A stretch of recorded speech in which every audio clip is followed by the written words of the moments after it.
Voilà, en tant que personne de 70 ans, je me demande pourquoi on oblige les enfants, les adolescents des collèges à porter un masque qui entrave leur respiration pour nous protéger à nous, qui sommes des personnes, en fait, qui sont des personnes à risque, mais eux ne sont pas des personnes à risque. On voit bien sur cette courbe de mortalité suivant l'âge des personnes qu'à 70 ans, à mon âge, on a un certain risque d'être contaminé. À 60 ans, on en a moins. À 40 ans, on n'en a presque pas. En dessous de 40 ans, on n'en a quasiment pas. Et là, on oblige tous les enfants des collèges à porter un masque toute la journée, pendant 6 heures ou 8 heures par jour. Est-ce que c'est normal? Est-ce que c'est normal que pour protéger des gens de mon âge, on oblige des jeunes à porter un masque? Parce que finalement, on dit ils sont contagieux. Alors déjà, ça c'est... Est-ce que c'est vrai déjà? Est-ce qu'ils sont vraiment contagieux? Mais en admettant qu'ils le soient, on les voit combien de temps, nous les grands-parents, on voit combien de temps les jeunes de 14 ans par exemple? On va les croiser le dimanche pendant 1 heure ou deux. Et bien à ce moment-là, si on a peur du virus, et ben il n'y a qu'à porter un masque à ce moment-là. On devrait dire aux personnes âgées de se protéger s'ils ont peur du virus. Et ça va durer 1 heure ou deux par semaine. Plutôt que d'obliger tous les jeunes à porter un masque pendant toute la journée. Et tous les profs à porter un masque pendant toute la journée.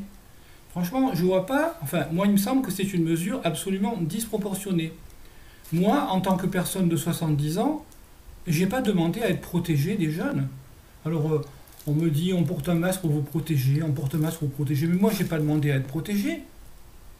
De quel droit on décide pour les gens? De quel droit les personnes adultes ou âgées comme moi obligeraient les jeunes à porter un masque toute la journée? Moi, je ne comprends pas, là.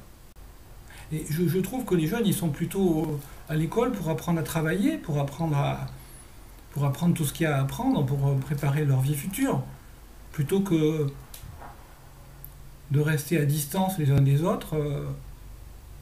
Est-ce qu'on doit vraiment leur apprendre la peur?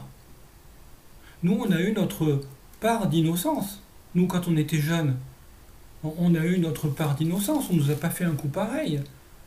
J'imagine pas nos parents ou nos grands-parents en train de nous mettre une pression pour qu'on les protège. Je pense qu'à leur époque, eux, ils nous protégeaient. Mais ils ne nous demandaient pas qu'on les protège. Donc là, moi, à travers cette vidéo, je demande à toutes les personnes qui sont capables de réfléchir par elles-mêmes, de se poser la question, est-ce que c'est bien normal d'imposer à des jeunes adolescents une entrave quotidienne de la respiration? Voilà, je demande simplement, je ne demande pas la réponse. Je demande simplement à toutes les personnes qui sont censées avoir un libre arbitre, savoir réfléchir par elles-mêmes, est-ce que c'est bien normal? Merci.